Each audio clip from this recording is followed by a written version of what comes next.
नमस्कार, आपका स्वागत है। और आज मैं सीधे मुद्दे पर आ रहा हूँ।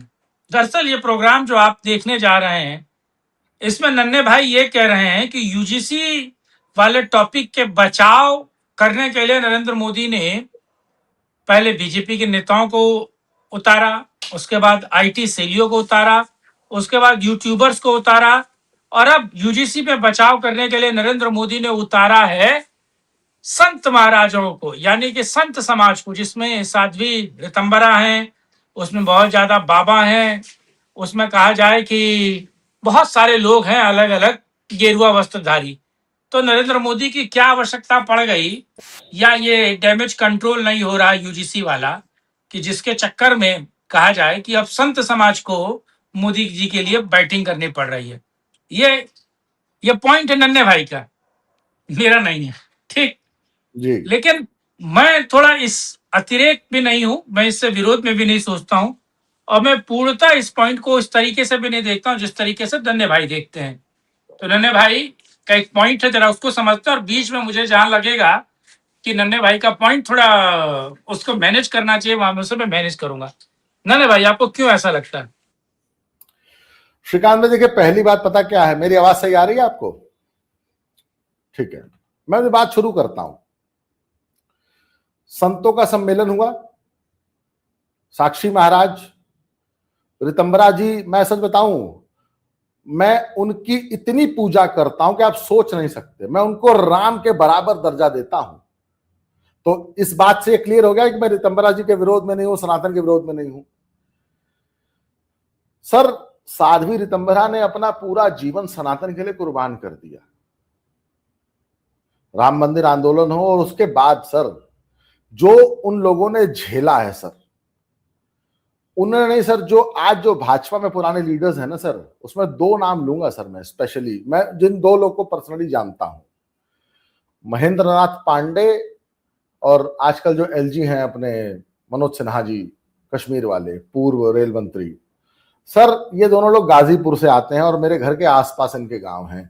मतलब पांडे जी हैं मुश्किल से 7-8 किलोमीटर और सिन्हा जी हैं 40-50-60 किलोमीटर होंगे। तो बस मेरे जिले के दोनों नेता हैं।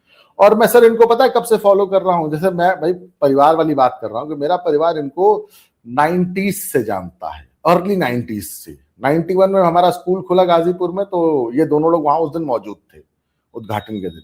तो इनसे हमारे ऐसे संबंध हैं।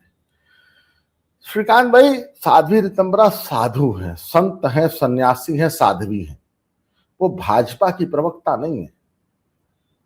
सर मैं एक बात बताऊं श्रीकांत भाई आपको, आप भाई इस आज पूरे विवाद को 20-25 दिन, 1 महीना हो गया धीरे धीरे, और आपको याद है कि वज्रघोष के उस कार्यक्रम में कैसे कैसे बड़े बड़े नाम किन परिस्थितियों में पीछे हटे।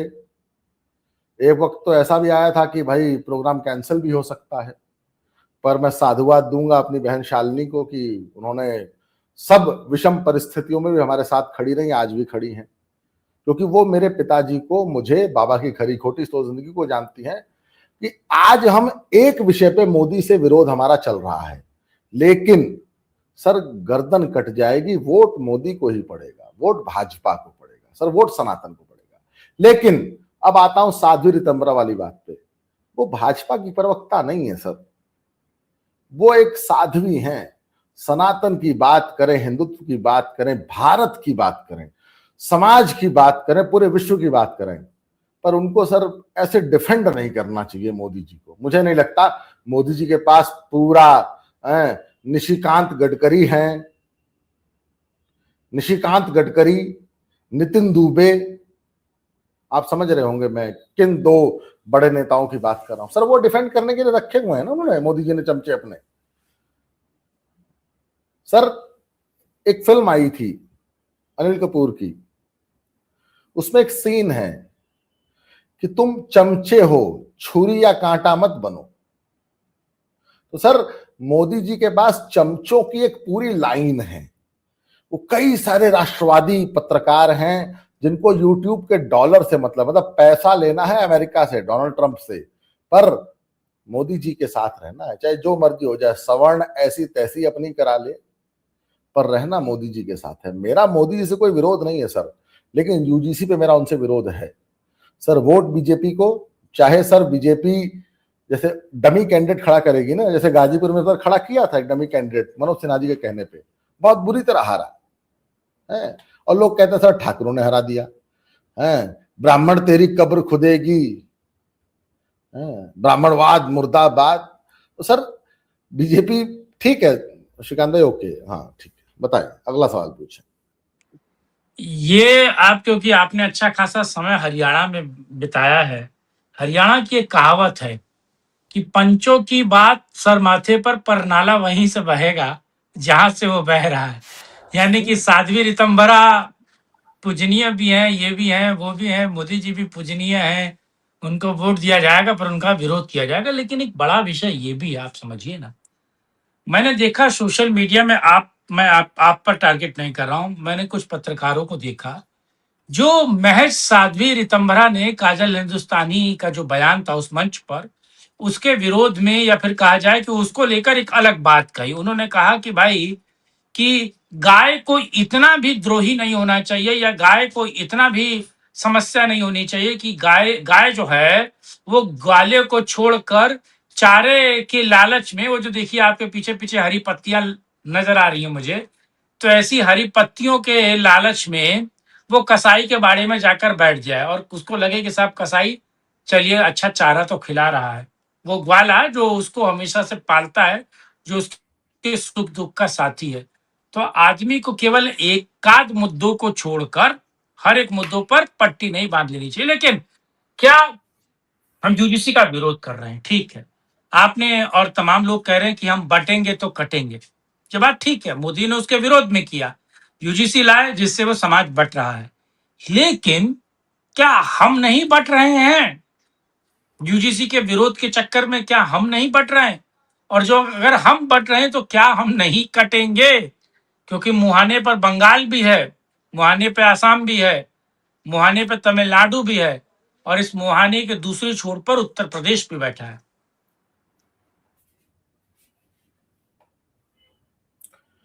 श्रीकांत भाई एक बात बताइए ना आप मुझे, मतलब गाय को कब तक कसाई का डर दिखाओगे? बताइए, इस बात का जवाब दीजिए ना। गाय को कई दिन कसाई का डर दिखाओगे? सारी बातें ठीक है सर, ठीक है, मोदी आज इस देश के लिए बहुत जरूरी है, मैं इस बात के साथ आपके साथ सहमत हूं। मोदी जी ने 2014 से लेके जो आज 2026 तक कर दिया सर, ना कोई प्रधानमंत्री न कर पाता न कर पाएगा। आगे आने वाला भविष्य देखिए, मैं कोई ज्योतिषी तो हो नहीं सर कि मैं कोई एक निकाल दो नई थ्योरी। मोदी जी ने अब तक जो किया है सर बहुत अच्छा था, पर सर इंसान गलतियों का पुतला है।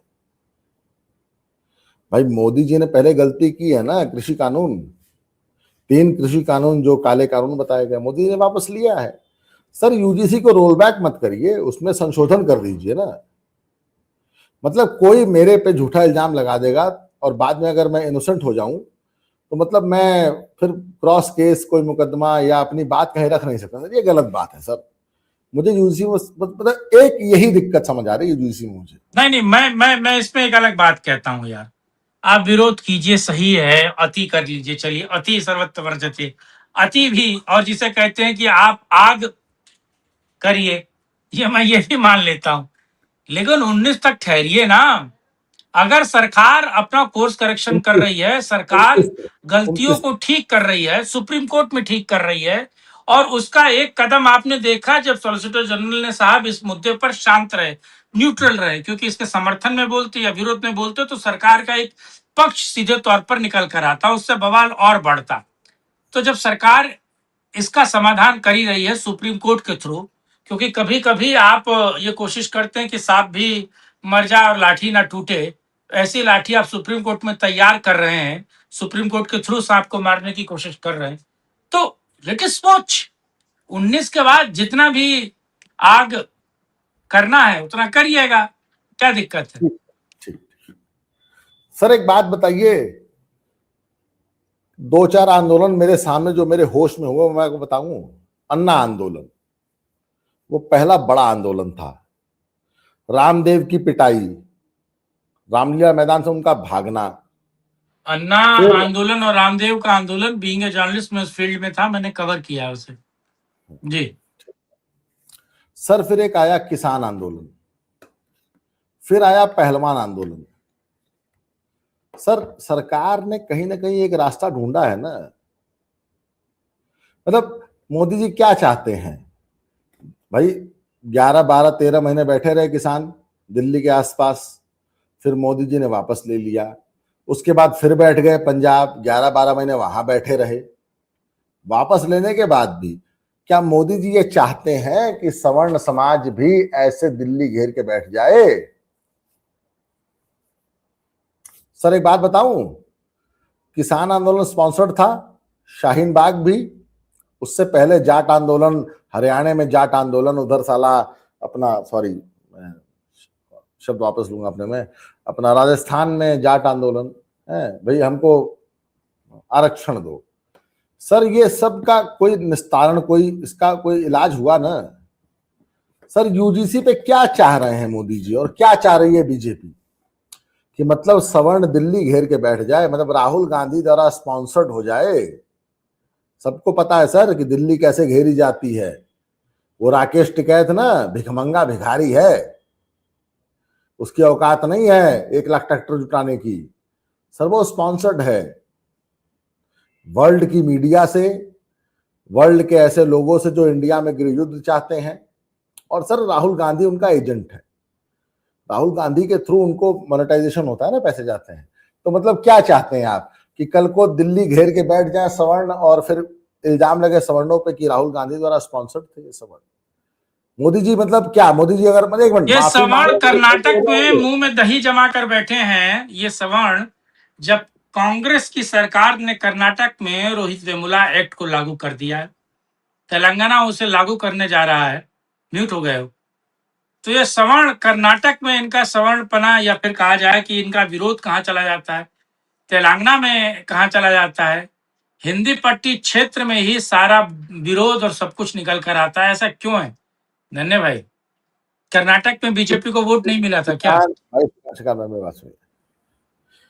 एक तो ना सबसे बड़ी बताऊं डायनामिक्स क्या है, लीडर योगी जी संत आदमी है, सन्यासी हैं, पर उन्होंने ऐसे काम किए हैं कि सर आज पूरे इंडिया से डिमांड है बुलडोजर की। बुलडोजर हेमंता का फॉर्मूला था, पर योगी जी ने अप्लाई किया, बड़ा स्टेट था। आज बुलडोजर फॉर्मूला, बुलडोजर जो का जो तरीका है ना, वो योगी जी के नाम से जाना जाता है सर। पर हेमंता बिश्व शर्मा की वो उनकी खोज थी कि जेल नहीं, जेल तो कट जाती है, जेल के साथ इनको रेलो, इनके घर तोड़ो, इनकी जमीन कुर्क करो, इनको बेघर करो, अपनी औकात में आ जाए। सर कर्नाटक में हम कोई ऐसा बड़ा लीडर दे पा रहे हैं बीजेपी का जिसके बल पे वोट मिले? आज मैं आपको बताऊं, अगर 27 के चुनाव में अगर दिल्ली से दिक्कत ना खड़ी हो और योगी जी को टिकट बांटने हो तो अखिलेश यादव 40 सीट, मैं आपको गारंटी देता हूं सर इस बात की। जो समीकरण है ना इस वक्त, अपना दल, निषाद, वो अपने चाचा राजभर, क्या नाम है, सुभाषपा वाले, पीले गमछे वाले चाचा, पियरकू चाचा, ओम प्रकाश पाव भर, उसके बाद सर आरएलडी, ये जो छोटी पार्टियां हैं सर ना, ये बड़ा फर्क डालती हैं। आधा परसेंट, पौना परसेंट, 1% वोट लाती है, लेकिन 10-20 सीटों पे 5-5, 8-8, 12-12% वोट भी है सर। सर जो समीकरण है ना, अगर ये 2027 तक साथ रह गए तो सर अखिलेश यादव अपने जीवन की सबसे बुरी पराजय उस दिन देखेंगे। लेकिन सर प्लीज मेरी रिक्वेस्ट है मोदी जी से, प्लीज डोंट टेक सवर्ण फॉर ग्रांटेड। एक पता क्या बोले, सवर्ण को स्वर्ण लिखते हो। कहा भाई साहब, अनपढ़ आदमी तो कुछ भी लिख देगा, वो सोना लिख देगा, इंग्लिश में गोल्ड लिख देगा। अरे सवर्ण भैया, सवर्ण, स्वर्ण नहीं, स्वर्ण आभूषण होते हैं सर, गोल्ड, सवर्ण फॉरवर्ड कास्ट, मार्शल कास्ट। पिछले दिनों आपने देखा ना सर बिहार में, मास्टर कास्ट मैं तो है गरीब मार्शल ब्राह्मण हूँ। अरे सर चलिए, आप तो हैं सर। पिछले दिनों हमने देखा बिहार में ना कि ब्रह्मेश्वर मुखिया जी की बेटी ने एक फेक, पोती ने एक फेक वो एलिगेशन लगा दिया। सर मैं सच बताऊं, उसको कौन जानता, उसके बाप को कोई नहीं जानता सर, पर जो उसने मुखिया जी की बेइज्जती कराई है उस लड़की ने ना, आज पूरे विश्व में उनकी बातें हो रही हैं सर। उस आदमी ने जो उस लालू के उस सर वो एक कहावत है ना, the great famine of Bengal, या सर जो हमने देखा है कि अफ्रीकन कंट्रीज में सर जो सूखा अकाल पड़ता है, सर मुखिया जी की पोती ने मतलब इतना बवाल करा दिया है, और पता नहीं क्या, मतलब मुझे शर्म आ रही है सर उस बारे में बात करते हुए। तो श्रीकांत भाई, खैर छोड़िए, लेकिन क्योंकि मुझे लगता है कि हमें वेट करना चाहिए 19 का। और बात रितंभरा की है, दीदी रितंभरा की, मैं दर्शकों के लिए बता दूं कि रितिरी एक ऐसी महिला जिसने लोगों को बहुत बड़े पैमाने पर धर्म परिवर्तन कराया, और साध्वी रितंभरा छोटे बच्चों के लिए वाकई वाकई उस महिला ने बहुत काम किया है, नहीं छोटी उनके बच्चियों के कार्य लिए बहुत काम किया है। सर, उनके कार्य और तो सर, तो मतलब उनकी तो कोई हम्म, तुलना नहीं, उनका कोई मूल्य नहीं लगा सकता सर। लेकिन और सर, लेकिन ठीक श्रीकांत भाई, ठीक है, ठीक है, गलत जगह ठीक डिफेंड है, होंगे सर। देखिए सर, सोशल ठीक मीडिया का जमाना, ट्रोल का जमाना है सर। गलत जगह साथ देंगी तो ट्रोल होंगी सर। ठीक है, चलिए ट्रोल कीजिए, लेकिन आज के लिए इतना ही। किसी और वीडियो में राष्ट्रहित में चर्चा करेंगे, तब मैं तो कहता हूँ 19 तक के लिए थोड़ा शांति बनाए रखिए। बहरहाल तब तक के हाँ लिए सर, जय हिंद, जय भारत, वंदे मातरम, नमस्कार। खिचड़ी को ठंडा करके खाइए, साइड से खाइए, बीच से खाएंगे साइड से, बीच बीच से मत खाइए, जय श्री जवान राम। जल जाएगा। जय श्री राम, हर हर महादेव।